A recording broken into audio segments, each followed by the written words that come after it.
السلام علیکم، welcome back to over YouTube channel. آج ہم آپ سے ڈسکس کریں گے شادی کی پہلی رات کے کئی آداب ذکر کیے گئے ہیں۔ اکثر مرد حضرات یہ بات آپ کو کرتے ہیں، اکثر جو حکیم یا ڈاکٹر یا عالم وہ تو ٹھیک ہیں، لیکن بعض مرد آپ کو دلہن سے زیادتی کرنے پر اکساتے ہیں۔ آج میں آپ کو صحیح سمجھاتی ہوں۔ جب شوہر بیوی کے پاس جائے تو محبت بھرے لہجے میں سلام کریں اور کچھ دیر اس کو مانوس کرنے کے لیے باتیں کریں اور آداب وغیرہ بتائے۔ پھر اسے بتائے کہ بعد اس پیشانی کے بالوں پر ہاتھ رکھ کر یہ دعا پڑھے: اے اللہ، میں آپ سے اس خاتون کی اور اس کے مزاج اور طبیعت کی بھلائی مانگتا ہوں اور اس کے مزاج اور طبیعت کے شر سے آپ کی پناہ مانگتا ہوں۔ اس کے بعد وضو کر کے بہتر ہے کہ دونوں میاں بیوی ایک ساتھ 2 رکعت نماز شکرانے کی اس طرح پڑھیں کہ مرد آگے کھڑا ہو اور عورت پیچھے۔ نماز کے بعد خیر و برکت، باہمی محبت و مودت، اتفاق و اتحاد اور آپس میں مزاج کے ہم ہونے کی دعا کریں۔ کچھ اس طرح دعا مانگے: اے اللہ، میرے لیے میرے گھر والی میں برکت عطا فرما، میرے گھر والی کے لیے مجھ میں برکت عطا فرما۔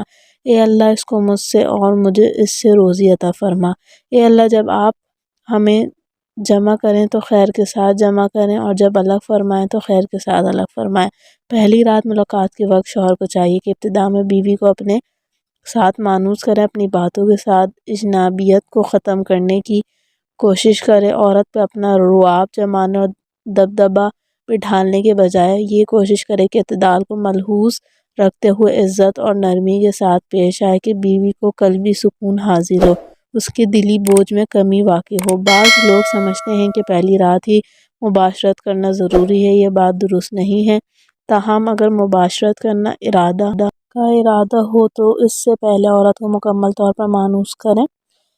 اس کے بعد ہر صحبت کے وقت پورا خیال رکھیں۔ حضرت شیخ عبدالقادر جیلانی لکھتے ہیں کہ جس کا مفہوم یہ ہے کہ صحبت سے پہلے عورت سے ملاعبت کر کے اسے تیار کر کے اور اپنی خواہش پوری ہو جانے کے بعد لاپرواہی کا مظاہرہ کرتے ہوئے فوراً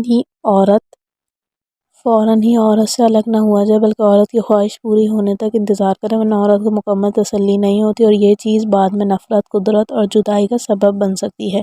صحبت کے آداب میں سے یہ بھی ہے کہ ایسے وقت میں قبلہ کی طرف منہ نہ کریں، پردے کی حتمی امکان رعایت کریں، بلکہ برہنہ ہو جانا مناسب نہیں ہے۔ کسی اجنبی یہاں تک کہ کسی بھی چھوٹے بچے کی نظر نہ پڑنے کا بھی اندیشہ نہ ہو۔ صحبت کے وقت بسم اللہ پڑھ کر یا دعا پڑھیں: اللہم اجرنی شیطان و جنی شیطان و ما رزقنا۔ دعا کا اہتمام نہ کرنے سے شیطان صحبت میں شریک ہو جاتا ہے اور بچے پر بھی شیطانی اثرات پڑتے ہیں۔ صحبت کے بعد کوشش کریں کہ غسل یا کم سے کم استناج اور وضو کر کے سوئیں، اور یہ بھی آداب میں سے ہے کہ میاں بیوی کی آپس کی جو پوشیدہ اور رازی باتیں ہوں کسی سے ان کا تذکرہ نہ کریں۔ اگر ویڈیو اچھی ہو تو چینل کو سبسکرائب ضرور کریں۔